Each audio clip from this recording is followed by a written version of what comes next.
Thanks. I suppose I've been an architect for about 30 years in this industry. I've been in the BIM space for about 12 years.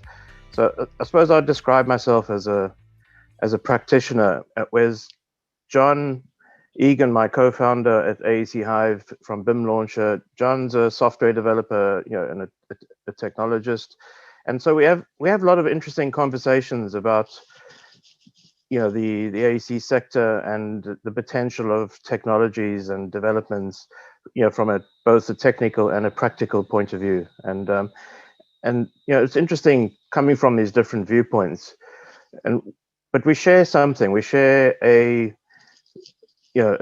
passion for this industry and what it does, and how important it is to everything.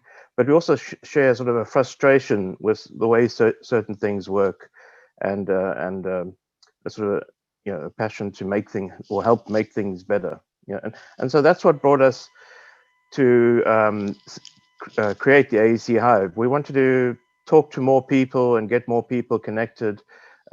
People who have similar interests, people who are passionate about the AEC sector, people who are frustrated by the way certain things work, and people who wanted to do something about it and innovate and make things better. So we wanted to create a community platform to encourage and promote innovation, to connect innovators around the world and talk to people that are around the world that are doing amazing things, to aggregate some of those things in a place where people could hear about them. And we also wanted to provide support for startups, because it can be very difficult to be a startup in the AEC sector, because you're sort of coming up against a status quo and and some very large organizations with lots of legacy behind them.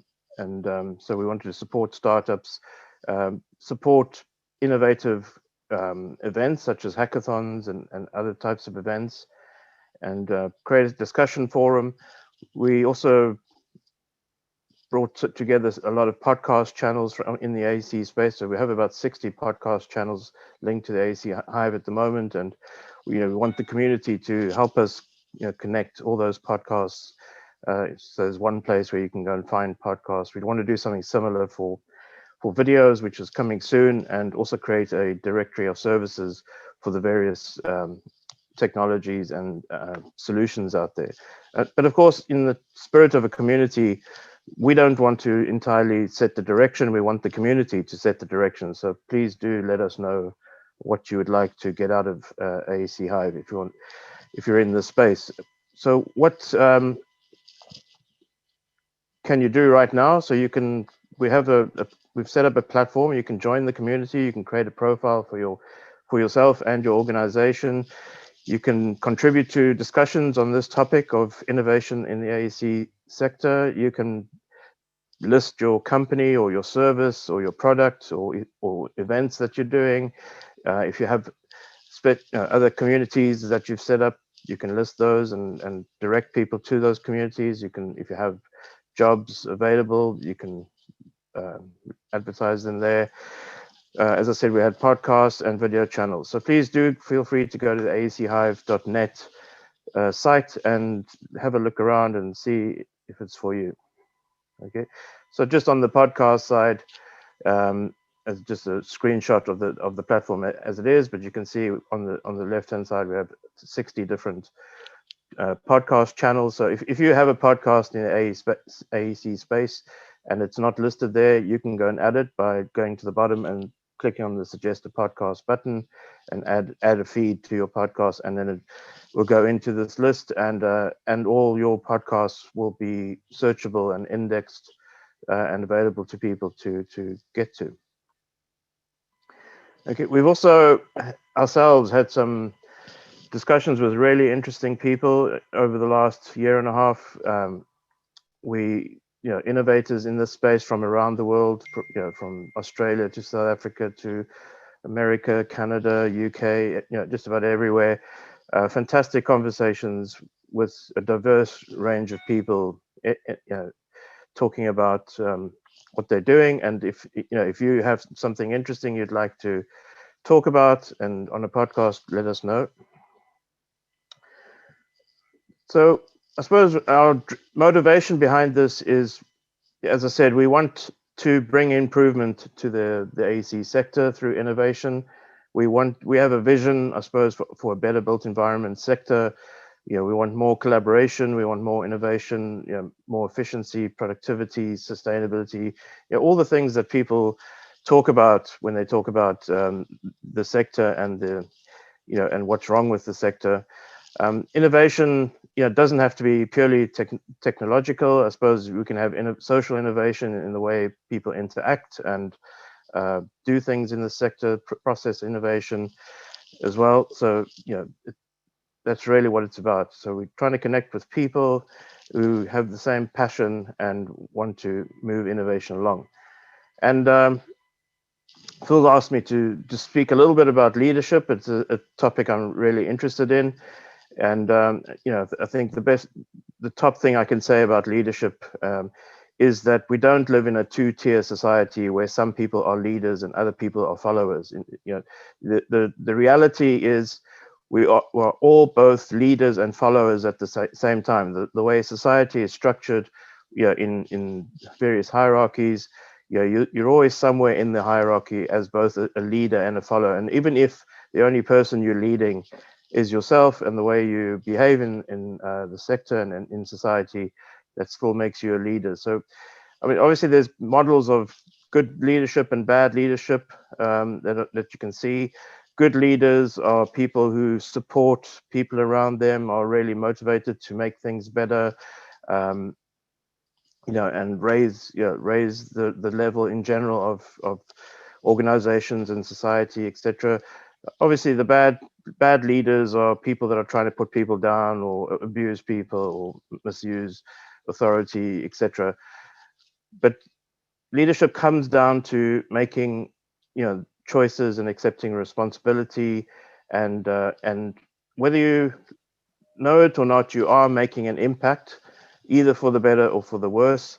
And I hope we just encourage people to try and make an impact in whatever way you can at whatever level for the better. Make a point, since you mentioned me and me asking you to bring this up.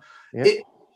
I think that the theme of Glimpse, my vision of it, is to help people be braver about introducing new technologies, because the future doesn't just happen, right? It takes people who say, I've got a vision for doing something better. I want to try a new technology. And it's a lot of hard work to get the stakeholders on board, build the business case, define the requirements, get the user community to go along, do the pilot, get everybody involved, and the ROI, often it's way down the road, sometimes years down the road. And what I'm trying to do with Glimpse is say, look at these great solutions and the people behind them. Let them tell their war stories so that you guys can be inspired and take something away and feel more bold about introducing new technologies into your organizations. And it was the article that Ralph wrote in, it's an Irish publication, you'll have to remind me the name of it. The Irish Building Magazine, yeah. It talks about leadership in a BIM and AEC leadership role. And that's why I asked you to bring it up, because it's about leadership in the introduction of new technologies. Sorry to jump in on there, Ralph. Yeah, no problem. Well, leadership is technologies and processes and the way you interact with people. And I think leadership is about outcomes, about trying to achieve better outcomes, whether that's through the application of technologies or the application of better social interactions, etc. And it's about professionalism. I think one of the things I've really seen over my long career in this industry is that we seem to have lost a sort of level of professionalism, and particularly when people tell me in relation to BIM, I'm not doing BIM because my client hasn't asked me to do it, or something like that. It's so irresponsible to have that attitude when you are the professional. Like if I go to a doctor and I'm sick, and if my doctor said to me, well, I didn't give you the right treatment because you didn't ask me for it, I would I'd probably sue the doctor in that case.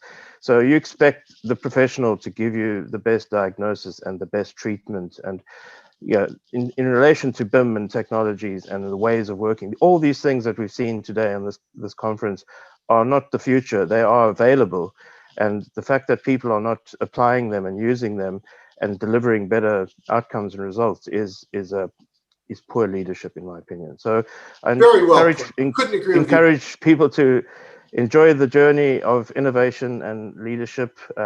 Please feel free to connect with us, and thank you, Phil, for your time and for what you're doing.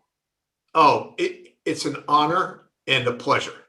I would probably do this if I didn't get paid, honestly, because I'm just interested in the application of technology to people's business problems. And I've sold so much software over my career that I just feel I can give back in this way. You still got 4 minutes here, Ralph. I mean, do we have any questions for Ralph? Let's look at the chat. Okay. Hang on, folks. Q&A. Nothing for you. Do you want to give up the 4 minutes there and just move along? I'm happy to do that. If if you want to have a sort of a quick view of the platform, just yeah, take a couple of minutes. I don't think Tom will mind. No. Tom, why don't you join us on stage since you're up next? But that's the platform. You can go there. As I said, you can browse, search the podcast. There's all the different podcast channels. As I said, if you don't have one, just add it there. We have one coming up next is a video channel that does something else. Please go and create a listing of your company or your community or your whatever you're doing. So there you can see Glimpse of the Future. I've added their listing, and yeah, have fun, write posts. Please share what you're doing with other people, connect and see what other people are talking about. I hope people get a lot out of it.